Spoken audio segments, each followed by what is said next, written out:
ሰላም አለይኩም ወራህመቱላሂ ወበረካቱሁ። ውድ ተመልካቾቻችን ለዛሬ እናንተን ያስተምራሉ ብዬ ያሰብኳቸውን አዳዲስ ፕሮግራሞች ይዤላችሁ መጣሁ። በዛሬ ቪዲዮ ከእስልምና ጠልነት ወደ ሙስሊምነት ስለተቀየረው ወንድማችን ዮራም ቫን ክላቬርን ታሪክ ላወራችሁ ወደድኩ። ወደ ታሪኩ ከመሄዴ በፊት ግን ሁላችሁም አንድ ጊዜ ላይክ፣ ሰብስክራይብ፣ ሼር በማድረግ ድጋፋችሁን አሳዩኝ እያልኩኝ ወደ ታሪኩ አመራለሁ። አስቡት፣ ህይወታችሁን በሙሉ አንድ ነገር ለመዋጋት ካሳለፋችሁ በኋላ ያስተዋጉለት የነበረው ነገር እውነተኛ መንገድ መሆኑን ለመገንዘብ ስትችሉ። ይህ ብዙዎችን ያስገረመው የዮራም ቫን ክላቬርን ታሪክ ነው። ዮራም ጃንዋሪ 23 በ1979 እንደ አውሮፓውያን አቆጣጠር በአምስተርዳም ኔዘርላንድ ውስጥ ጥብቅ በሆነ የፕሮቴስታንት እምነት ተከታይ ከነበሩት ቤተሰቦቹ ተወለደ።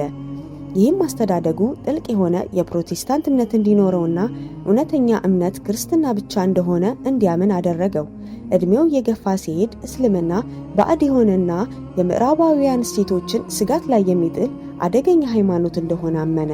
ይህም አስተሳሰቡ እስልምናን ተቃውሞ ከአውሮፓ ግንባር ቀደም የሆነው በጀሬት ዊልደርሰን የሚመራው የነጻነት ፓርቲ ወይም ፓርቲ ፎር ፍሪደምን ተቀላቀለ። በእነዚህ ዓመታቶች የተለያዩ ንግግሮችን አድርጓል። ለምሳሌ እስልምና ላይ ጥቃት ስለመሰንዘር፣ ቁርአንን ስለማገድ እንዲሁም የሙስሊም ኢሚግሬሽን እንዲቆም ጥሪ ስለማቅረብ የመሳሰሉትን። በእነዚህ ዓመታቶች ሀገሩን ከእስልምና እየጠበቀ እንደሆነ ያምን ነበር። ሕይወቱ ግን በአስደንጋጭ ሁኔታ ይቀየራል ብሎ አስቦት አያውቅም። በ2014 ዮራም ይህ ጽንፈኛ አመለካከቱ ከእምነቱ ጋር የማይጣጣም ሆኖ ስለተሰማው ከፓርቲ ፎር ፍሪደም ለቀቀ። ነገር ግን ለእስልምና የነበረው አመለካከቱ አልተቀየረም ነበር። እስልምና ስህተት መሆኑን ለማረጋገጥ ቆርጦ በመነሳት ጸረ እስላማዊ የሆኑ መጽሐፎችን ለመጻፍ ቆርጦ ተነሳ። ለመጽሐፉም እንዲያግዘው ስለ እስልምና በደንብ ማጥናት ጀመረ። እስልምናን በጥልቀት ሲያጠና ግን አንድ ያልጠበቀው ነገር ተከሰተ። ሐሰተኛ መሆኑን ከማረጋገጥ ይልቅ ምክንያታዊ የሆኑ መልሶችን አገኘ።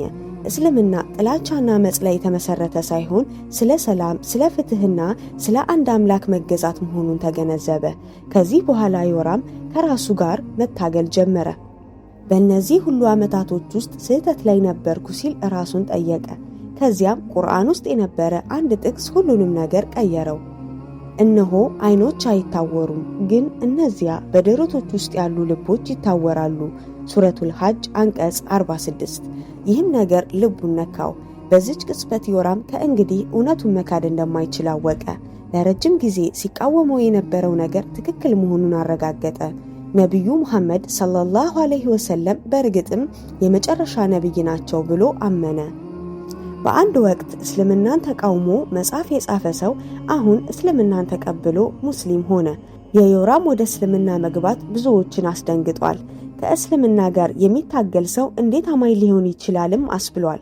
የእርሱ ጉዞ እንደ አርኖልድ ቫን ዶረን እስልምናን የተቀበለ ሌላ የደች ፖለቲከኛ ተመሳሳይ ነበር። አሁን ላይ ዮራም ሕይወቱን ስለ እስልምና ግንዛቤ ለማስፋት የተሳሳተ አመለካከቶችን ለማረምና የሄደበትን መንገድ ለዓለም ለማካፈል ወስኖ ተነስቷል። አንዳንድ ጊዜ እውነት እኛ ባልጠበቅናት ቦታ ይገኛል። የዮራም ታሪክ የሚያሳየን ትልልቅ የእስልምና ተቃዋሚዎች እንኳን እውነትን ክፍት በሆነ ልባቸው ከፈለጉ ማግኘት እንደሚችሉ አረጋግጧል። ለዛሬ ያዘጋጀሁላችሁ ቪዲዮ ይህንን ይመስል ነበር። እንደ ዮራም ያሉ ተመሳሳይ ታሪኮች እንዲቀርብላችሁ ከፈለጋችሁ ኮሜንት ሴክሽን ላይ አሳውቁኝ እያልኩኝ በዚሁ እሰናበታችኋለሁ። ወሰላም አለይኩም ወራህመቱላሂ ወበረካቱሁ።